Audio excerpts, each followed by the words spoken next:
Assalamualaikum warahmatullahi wabarakatuh. Perkenalkan, nama saya Tegar Nugraha, NPM 190 120 10 324. Nama saya Elinda Febrianti, NPM 190 120 144. Nama saya Yusi Febrianti Adi dari UPN Veteran Jawa Timur, jurusan Manajemen. Nama saya Danis Valentino, NPM 19 012 01 0314. Nama saya Graciela Sarah Vanuel, NPM 056. Nama saya Putri, mahasiswa Manajemen Universitas Pembangunan Nasional.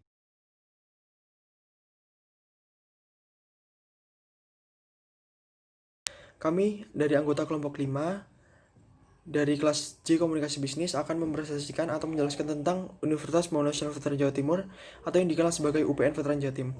UPN Veteran Jatim ini berlokasi di Surabaya, yang merupakan salah satu perguruan tinggi negeri yang ada di Indonesia yang didirikan sejak 5 Juli 1959. Pada saat ini, UPN Veteran Jatim ini dipimpin oleh rektor, yaitu Profesor Dr. IR Ahmad Fauzi, MMT. UPN Veteran Jatim ini terletak atau berlokasi di Jalan Rungkut Madia nomor 1 Gunung Anyar, Surabaya, dan menempati lahan kurang lebih 20 hektar. Dan UPN Veteran Jawa Timur ini didirikan oleh para veteran pejuang perang kemerdekaan sebagai monumen hidup untuk mengembangkan pendidikan di Indonesia, khususnya dalam pendidikan tinggi atau perguruan tinggi. Sejarahnya, periode 1959 sampai 1965 bernama Akademi Administrasi Perusahaan Veteran Cabang Surabaya. Lalu kemudian pada tahun 1968 bernama menjadi Perguruan Tinggi Pembangunan Nasional PTPN Veteran Cabang Jawa Timur. Periode 1976 sampai 1994 terjadi peralihan PTPN Veteran Cabang Jawa Timur sebagai perguruan tinggi kedinasan di bawah pembinaan Departemen Pertahanan Keamanan Republik Indonesia. Pada tahun 1977 berubah nama menjadi Universitas Nasional Veteran Jawa Timur. Hingga saat ini, sesuai dengan perkembangan dan kemajuan yang telah diraih, maka UPN Veteran Jawa Timur diproyeksikan oleh Kementerian Pertahanan untuk menjadi perguruan tinggi negeri atau PTN. Dan diresmikan pada tanggal 6 Oktober 2014, UPN Veteran Jawa Timur berubah menjadi PTN yang diresmikan langsung oleh Presiden Republik Indonesia, yaitu Dr. Haji Susilo Bambang Yudhoyono saat acara HUT TNI ke-69 di Surabaya. Jumlah tenaga pengajar tetap di UPN Jawa Timur adalah 389 orang, guru besarnya 13 orang, berpendidikan doktor sebanyak 101 orang, dan 100% telah bergelar S2 atau Magister.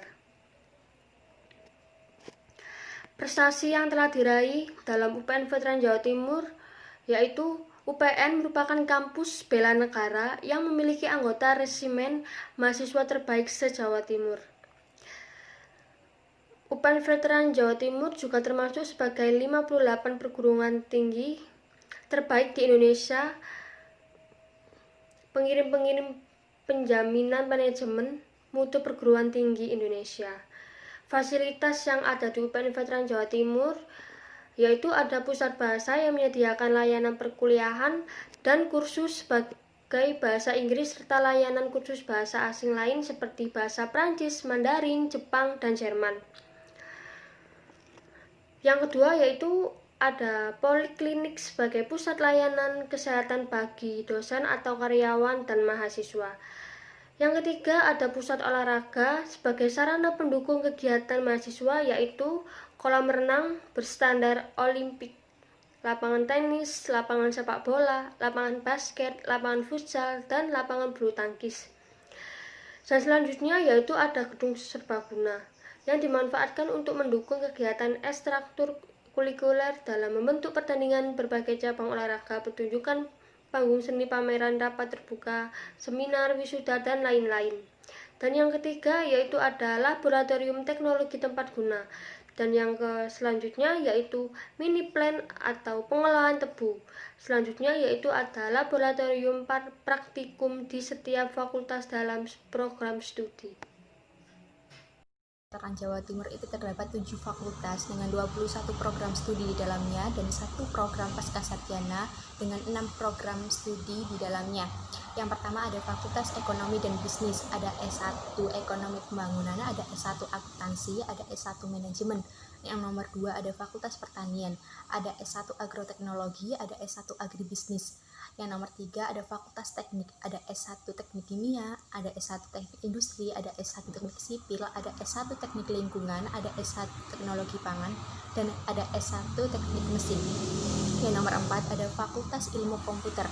Di dalamnya ada S1 Teknik Informatika, ada S1 Sistem Informasi, ada S1 Data Science. Yang nomor 5 ada Fakultas Ilmu Sosial dan Ilmu Politik. Di dalamnya ada S1 Administrasi Negara, ada S1 Administrasi Bisnis, ada S1 Ilmu Komunikasi, ada S1 Hubungan Internasional, ada S1 Pariwisata. Yang nomor 6 ada Fakultas Arsitektur dan Desain. Di dalamnya ada S1 Arsitektur, ada S1 Desain Komunikasi Visual. Yang nomor 7 ada Fakultas Hukum, di dalamnya ada S1 Ilmu Hukum.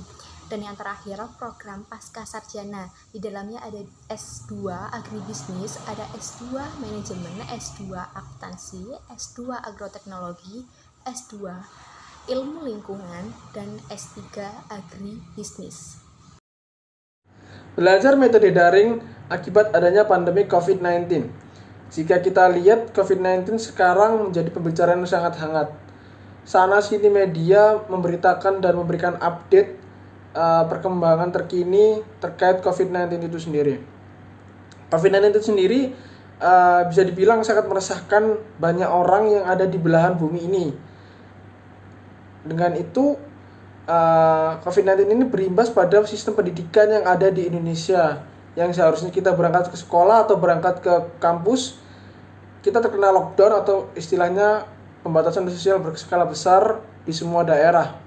Pemerintah dengan ini terpaksa menggunakan teknik daring, upaya untuk berjalannya kegiatan belajar mengajar tak terkecuali dengan UPN yang menggunakan sistem ini juga.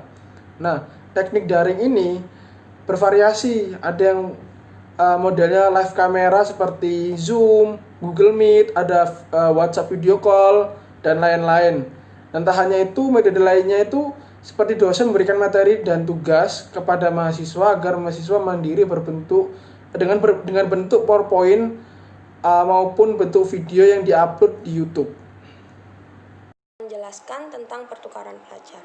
Jadi pertukaran pelajar adalah sebuah program yang memungkinkan siswa atau mahasiswa untuk merasakan pengalaman belajar di sekolah maupun di universitas lain. Nah, program ini biasanya diadakan sebagai bentuk kerjasama dengan pihak sekolah atau lembaga pendidikan di luar negeri maupun di dalam negeri. Penyelenggaraan ini juga dapat disertai kerjasama dengan pihak ketiga yang menyediakan uang saku dan akomodasi. Pihak ini mengadakan berbagai kegiatan bagi tenaga kerja pendidik maupun mahasiswa dengan harapan semakin eratnya hubungan yang terjalin. Nah, salah satunya sebagai contoh adalah Student Mobility, yakni pertukaran pelajar yang melibatkan 5 universitas pemerintahan Australia Barat dan 10 universitas negeri di Jawa Timur, termasuk UPN Veteran Jawa Timur. Dengan diadanya program ini, bertujuan untuk saling memperkenalkan kebudayaan masing-masing daerah sehingga terjadi kesepahaman kebudayaan antar keduanya. Nah, di samping itu, mahasiswa juga diharapkan mampu mengasah kemampuannya dalam berkomunikasi menggunakan bahasa asing. Jadi selama berada di Australia, kegiatan yang akan dilakukan meliputi observasi akademik dan mempresentasikan apa yang dicatat selama kegiatan berlangsung pada hari terakhir kegiatan. Kemudian presentasi yang dilakukan ini akan dilombakan bagi semua perwakilan universitas dari Jawa Timur yang berpartisipasi. UPN kemudian mengeluarkan kebijakan agar setiap fakultas mengirimkan suatu perwakilan untuk mengikuti program ini yang nantinya akan melewati seleksi di dalam kampus. Gedung kuliah bersama Universitas Pembangunan Nasional. Gedung kuliah bersama ini baru saja diresmikan oleh Bapak Rektor UPN Veteran Jawa Timur, Bapak Profesor Dr. Insinyur Ahmad Fauzi.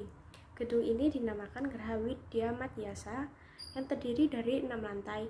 Lantai pertama terdiri dari 4 ruang kelas, dan ruang tunggu dosen. Lantai kedua terdiri dari 8 ruang kelas dan ruang tunggu dosen. Lantai ketiga terdiri dari 8 ruang kelas dan ruang tunggu dosen.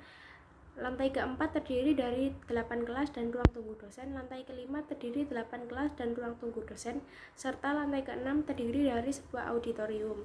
Auditorium ini merupakan auditorium pertama di Universitas Pembangunan Nasional Veteran Jawa Timur. Gedung kuliah bersama ini dapat menampung kurang lebih 19.000 mahasiswa dalam waktu 1 minggu.